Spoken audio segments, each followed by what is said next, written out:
os presento a mi primer invitado, que en este caso es Daniel Boseller, que es abogado y fundador del bufete Boseller Abogados. Dispone de una destacada trayectoria en defensa de víctimas de accidentes laborales y de tráfico. Y en esta conversación analizaremos el impacto que tienen los largos procedimientos judiciales en el bienestar de las personas que están afectadas en distintas situaciones complejas, así como las posibles soluciones para hacer frente a la injusticia y hacer que la justicia sea más ágil y humana. Así que bienvenido, querido Daniel. Rafaela, la verdad es que mil gracias por la invitación, sabes la tremenda ilusión que me hace y felicitarte por el programa. Mira, a mí siempre me invitan para programas un poco, entre comillas, para hablar de cosas, pues la verdad, un poco tristes y dramáticas, que están muy relacionadas con el mundo de los tribunales. Y cuando vengo a tu programa, pues todo es alegría, de verdad. Y creo que se echa mucho de menos tener programas de esta naturaleza y sobre todo que tengan esa chispa, que se desprendan esa chispa de la vida de verdad tan necesaria en la sociedad. Que abrimos un canal y todos son desgracias. En cambio, es tu programa y todos son alegrías. Y creo que tendríamos que poner mucho más el foco en este tipo de temática, Rafaela, con lo cual, de verdad que mil gracias y enhorabuena por el programa. Bueno, es un placer, Daniel, y sobre todo yo creo que la tarea que haces y también tu equipo es traer esperanza y soluciones para muchas personas, pese en las situaciones complicadas que viven, ¿verdad? Mira, te diré que vivimos, claro que vivimos en una democracia, pero yo siempre digo que vivimos en una democracia imperfecta, porque de los tres poderes del Estado, el judicial es la gran olvidada de las administraciones públicas. Y me dirás, ¿por qué? Pues porque faltan muchísimos recursos. Entonces yo siempre digo lo mismo, olvídate de las opiniones, de lo que diga uno, de lo que diga, vete a los datos. En España tenemos algo más de 5.000 jueces, ¿de acuerdo? Son muy pocos, teniendo en cuenta que prácticamente somos 50 millones de habitantes. Si coges otros países, por ejemplo Alemania, que está en 83, 84 millones, tiene más de 22.000 jueces y magistrados, y por tanto nos evoca una justicia lenta. Y eso en muchísimos casos, Rafaela, provoca estados de angustia, estados de ansiedad, de indefensión, de impotencia y de pensar que la justicia no funciona. Y claro, eso pues lógicamente trae muchas alteraciones, no tan solo personales, sino de tu entorno y especialmente de la propia familia. Bien, Daniel, ¿cuáles son los principales problemas de bienestar psicológico, económico y social que genera la lentitud judicial en España?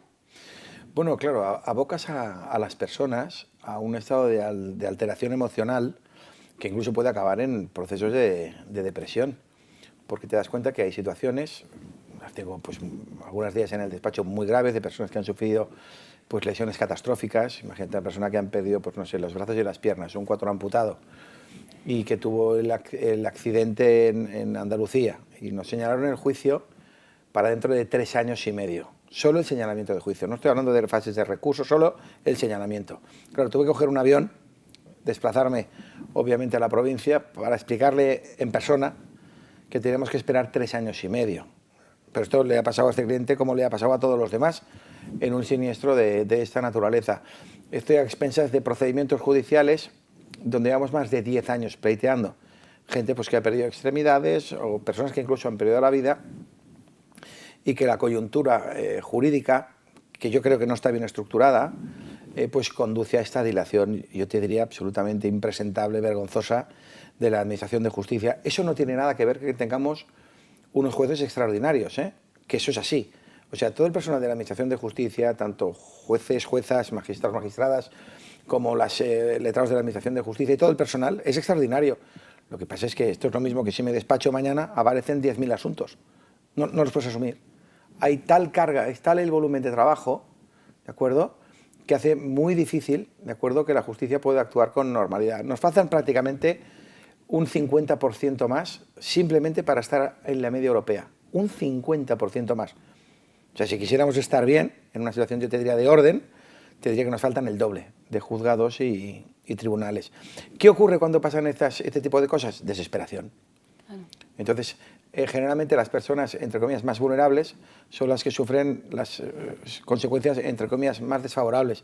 a una compañía de seguros esperar 10 años, pues incluso te diría que le favorece, porque se vale de ese tiempo para intentar abocar a la víctima a procesos de acuerdo que en condiciones de un juicio ordinario pues no lo haría. Pero la situación de desesperación, de ahogo económico, de asfixia, y más cuando eres una persona, pues imagínate, con hijos menores a tu cargo, que no tienes progenitor, no tienes pareja y que te encuentras solo en esa situación, pues las situaciones son extraordinariamente graves. Por eso es tan importante una revisión del sistema, y especialmente cuando se producen cuestiones de esta naturaleza.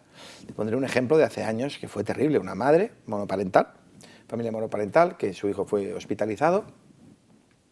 Esto pasó aquí en Ciutat Bella, y cuando sale del hospital, al cabo del tercer día, le habían ocupado su casa, su piso, con su hipoteca, pagando.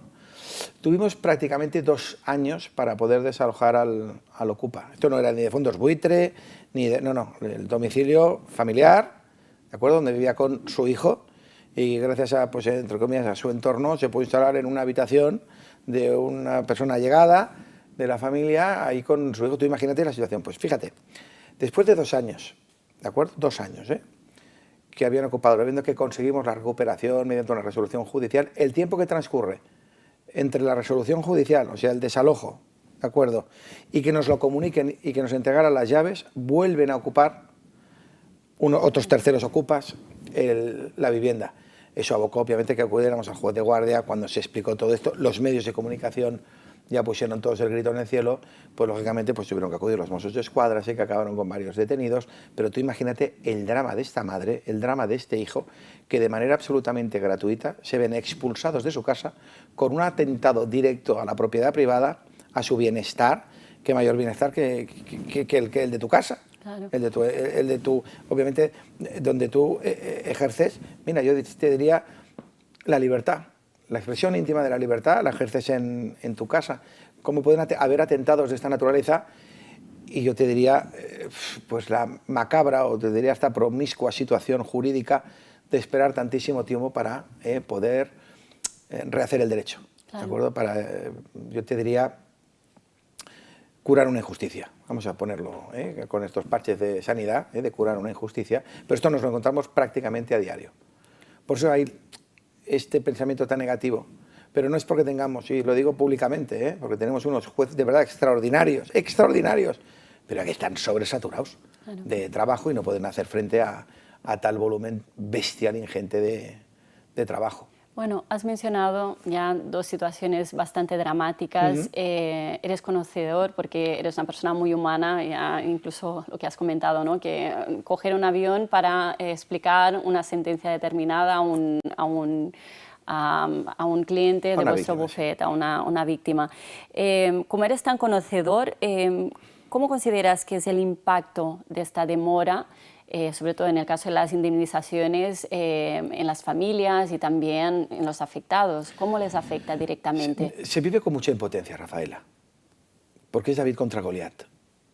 Es decir, y muchas veces la compañía, que obviamente, claro que defiende sus intereses y el interés de sus accionistas, pero creo que en algunas ocasiones yo creo que nos quedamos huérfanos de humanidad, y que tienen que ser los jueces, obviamente, los que pongan orden a tanto despropósito.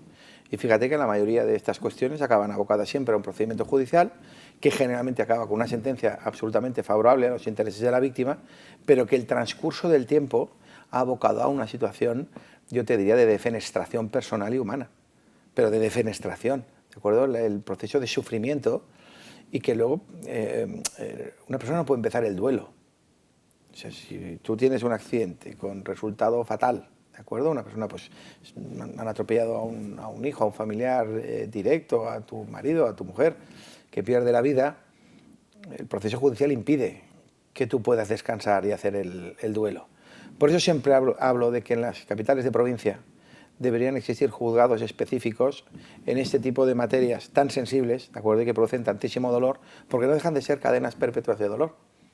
Rafaela, son muertes en vida, y son personas que ya caminan con un lastre, ¿de acuerdo?, de dolor y sufrimiento por el apego y por la situación en sí. Yo creo que la naturaleza debería prohibir la premoriencia de los hijos a los padres, pero sin duda alguna se vive con muchísima impotencia, y lo que sería necesario y urgente es replantear una reforma de la ley de enjuiciamiento civil, y que este tipo de procedimientos, como máximo en el plazo de un año, quedarán definitivamente resueltos. Sin duda. ¿Y qué medidas legales o alternativas podrían agilizar los procesos de indemnización y reducir, por ejemplo, ¿no?, su impacto en el bienestar tanto de la víctima como de sus familiares? Esta pregunta es muy interesante y la verdad que has puesto el dedo en la llaga. Es decir, fíjate, en el tema laboral hay ese espacio de conciliación, el CEMAC, de toda la vida el SMAC, donde las partes nos intentamos poner de acuerdo para alcanzar una solución pactada y resolver el conflicto. Yo creo que algo semejante debería existir, ¿de acuerdo?, como un organismo, un centro de conciliación que pudiera, entre comillas, acercar de una manera, yo te diría, activa, ese acercamiento activo, sin prejuzgar a las partes para poder alcanzar un acuerdo. Pero para eso tiene que haber voluntad, ¿de acuerdo? Ahora ha habido una nueva reforma en la ley de enjuiciamiento civil, que es esta ley de medidas de impulso procesal para fomentar la mediación, ¿de acuerdo?, en los conflictos civiles. Yo creo que esto al final acabará abordándose prácticamente en todas las materias que afectan al derecho, pero vamos a ver qué eficacia tiene. Fíjate, siempre hablo, cuando encuentro un juez que es conciliador, yo lo agradezco muchísimo porque acerca, especialmente en una frase que se llama la audiencia previa, que acerca a las partes a llegar a un acuerdo. Incluso, no quiero hablar de forzar, pero sí que te diría de un acercamiento activo, ¿de acuerdo?, para establecer un poco cuál va a ser la dinámica del procedimiento y hacerles ver un poco a todas las partes en qué escenario nos estamos moviendo. Sin prejuzgar, porque eso obviamente la ley no lo permite. Y entonces, este tipo de magistrados y magistradas que hacen yo te diría, este plus de actividad, tienen un nivel de resolución de conflictos y de agilidad procesal que en los tiempos que corren yo estoy ultra agradecido, porque finalizamos una controversia que quizás se nos extiende pues una media de entre 5 y 10 años. Tú piensas que ahora mismo la Audiencia de Barcelona tiene un plazo estimado para resolver un recurso de 2 años y medio. Solo la estimación de un recurso, que luego, dependiendo de la cuantía y de la gravedad, puede acceder obviamente en casación a otra instancia, que es el Tribunal Supremo, y ahí nos podríamos tirar pues entre 3 y 5 años más.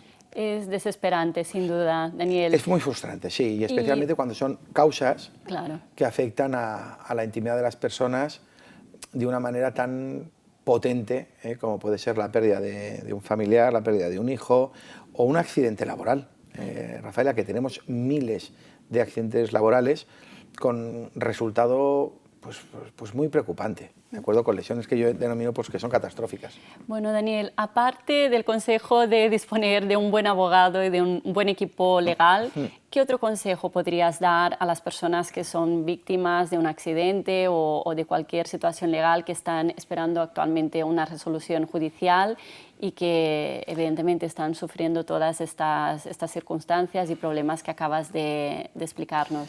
Lo primero que te tengo que decir es paciencia, porque con este escenario y con las herramientas que tenemos, pues lo primero que tengo que poner encima de la mesa es paciencia. Es muy triste que yo, por ejemplo, en cuestiones de negligencias médicas, con todo mi cariño, obviamente, al colectivo médico que hace una labor extraordinaria, pero como en todos los campos, pues se cometen errores, y a veces pues errores que son muy graves. Estos tipos de procedimientos se nos pueden alargar hasta 10 años, ¿de acuerdo? Con lo cual, lo primero que haces es armar al cliente psicológicamente que nos vamos a enfrentar a un proceso que se va a diferir bastante en el tiempo y hemos de estar preparados para ello. Eso también nos aboca en muchas ocasiones a intentar fomentar los pactos. Yo creo que el futuro ahora mismo de la justicia, ¿de acuerdo?, pasa por el acercamiento y por el pactar. Aquel famoso dicho, ¿no?, más vale un mal acuerdo que el mejor de los pleitos. Yo siempre digo lo mismo, mientras los pactos sean equilibrados, Rafaela, mientras haya justicia y esté en equilibrio, los pactos son muy buenos, ¿de acuerdo? Porque a veces los egos, si te das cuenta, especialmente eso lo ves mucho en derecho matrimonial, el querer tener razón. Yo siempre le digo al cliente, ¿tú qué quieres? ¿Ser feliz o tener razón? Porque yo prefiero 1000 veces que seas feliz. Pero a veces nos empecinamos por cuestiones que van más allá por el ego personal. No, esto es por mi honor y no sé qué. Bueno, que está muy bien tu honor y todo eso, pero vamos a ser un poquito más pragmáticos, ¿de acuerdo? Y vamos a abordar una cosa que para mí es la más importante de la vida, Rafaela, y se llama tranquilidad. Sin duda, Tener Daniel. un espacio de paz y tranquilidad. Bueno, ya para finalizar, Daniel, ¿cuál sería tu consejo de hoy para vivir bien? Uy, mira, para mí es muy sencillo, creo que lo digo siempre, es que le pongas un filtro a tu vida bajo un lema que me enseñó mi padre, que era la vida es maravillosa. Ya sabemos que la vida es muy complicada, que nos pasan cosas que son terribles, porque en la vida pasan cosas, ¿de acuerdo? Pero todo lo vas a poder medir y calibrar con el espejo, con el filtro que le pongas. Entonces, si le pones un filtro de la vida es maravillosa, de la vida es bella, de vivir bien, a todo lo que hagas, si huyes de la conflictividad, te rodeas de cosas, de personas positivas, te alejas de la toxicidad, es imposible que te vaya mal.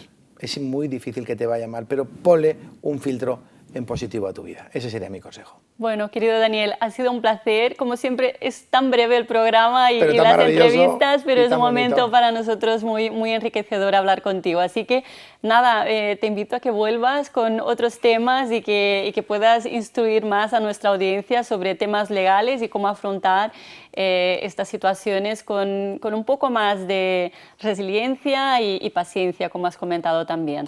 Rafaela, mil gracias a ti. Y si tú me dices ven, pues aquí estaré, sin duda alguna. Muchísimas gracias. Gracias a ti. Bueno, queridos telespectadores, nos vamos a un consejo de publicidad. Quedaros con nosotros porque os aseguro que valdrá la pena.